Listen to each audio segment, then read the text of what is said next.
Okay, we did our project on whey protein and its effects on the human body. So now the first thing we want to establish is what a protein is. These are large, complex molecules that play very critical roles in the body, such as doing work in the body cells that require structure, function, and regulation of the tissues and organs.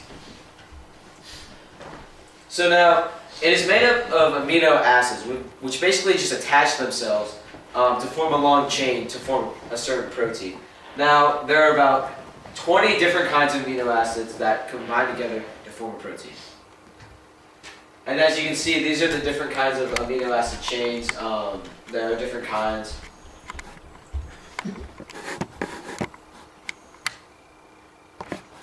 And so what is whey protein? Whey protein is a mixture of globular proteins isolated from whey, which is the liquid material created as a byproduct of cheese production. This is basically like the waste left over after cheese production, and they take this liquid and they distill it and then form it into powder, and they produce it into powders and shakes that are sold as dietary supplements. So what is in the product? Whey contains proteins, peptides, lactose, fat, salts, and water. Peptides, by the way, are protein segments, and they form together with the lactose, fat, salts, and water to form the protein. And then this protein is made by distilling it and then making it into powder that contains little to no lactose and fat. And then these are some examples of common proteins, common whey proteins. so now a common question that is usually asked is whey protein in food? Now it's not in foods, but it is in milk, and it's only found in little amounts. But there are certain foods that whey protein is put in, such as protein bars and the powder. Now there are different kinds of whey protein, and these are whey protein concentrate, whey protein isolate, whey protein hydrolysate, and more, but these are just the three main ones. And now they differ in the makeup, but they all look the exact same. So now Tyler and Andrew are going to talk about these three kinds of whey proteins.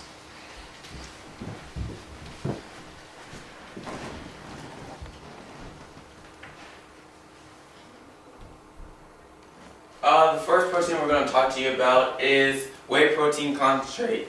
This is the cheapest protein because it has the most lactate in it and the least amount of actual protein. It has about 11 to 45% fat or lactose and peptides in it, which is why it's the cheapest, because it will not dissolve into your body as quickly as the other types of protein. And these are just examples of whey protein concentrate.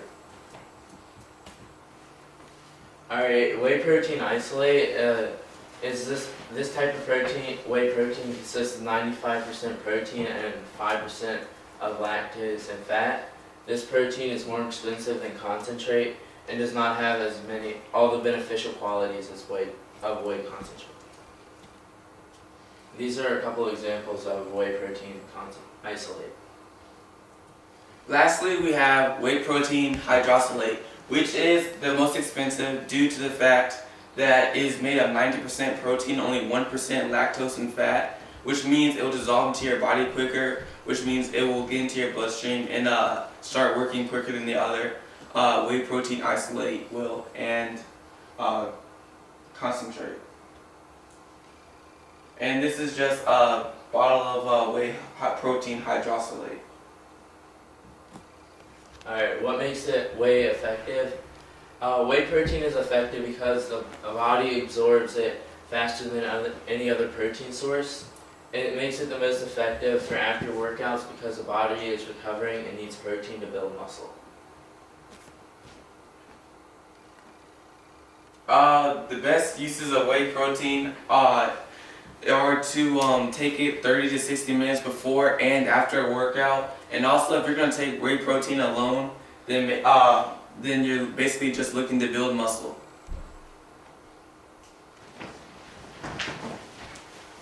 And then now we're going to discuss the health benefits and risks of whey protein.